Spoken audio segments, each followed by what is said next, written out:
Depuis le 10 février, Pierre Palmade est au cœur d'une terrible controverse. Après avoir causé un accident, alors qu'il conduisait sous l'influence de produits stupéfiants, le comédien de 54 ans est aujourd'hui visé par 3 enquêtes. Notamment pour homicide involontaire, trafic de drogue et détention d'images à caractère pédopornographique. Pourtant, dans les médias, plusieurs de ses amis ont été scandalisés lorsqu'ils ont appris que l'humoriste continuait à consommer des drogues de synthèse. Notamment la cocaïne. Une addiction difficile à gérer pour Pierre Palmade et concernant laquelle un de ses proches s'était penché dans les pages de Marianne, mercredi 1er mars. Il nous a tellement menti, a d'abord déploré l'ami de l'humoriste, blessé. Il s'est surtout menti à lui-même. 100 fois, Pierre a promis qu'il arrêtait la drogue. 100 fois, il est allé à la clinique Montsouris. 100 fois, il en est parti au bout de 2 jours.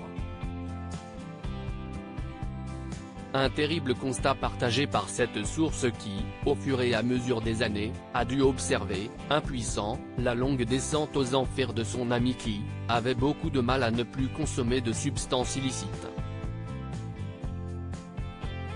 Supérieur à Pierre Palmade, Muriel Robin, Michel Larocque, Véronique Sanson.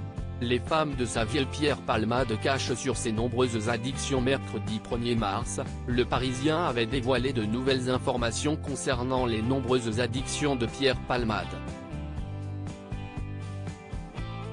D'après les révélations obtenues par nos confrères, le comédien de 54 ans a notamment dévoilé aux gendarmes, lors de ses auditions, quelques détails sur les nombreuses dépendances qu'il a développées au fur et à mesure des années.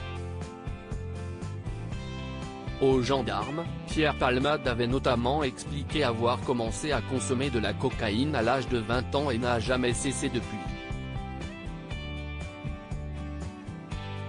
Il aurait commencé à prendre de la drogue de synthèse nommée 3-MMC que très tard dans sa vie, dans le cadre de ses fameuses soirées de débauche. Une substance qui, d'après ses dires, serait plus forte et plus séductive que la cocaïne. Mais ce n'est pas tout. De son propre aveu, l'humoriste serait également addict au sexe, à l'alcool, aux antidépresseurs ainsi qu'aux produits codéinés. Crédit photo, capture d'écran TF1.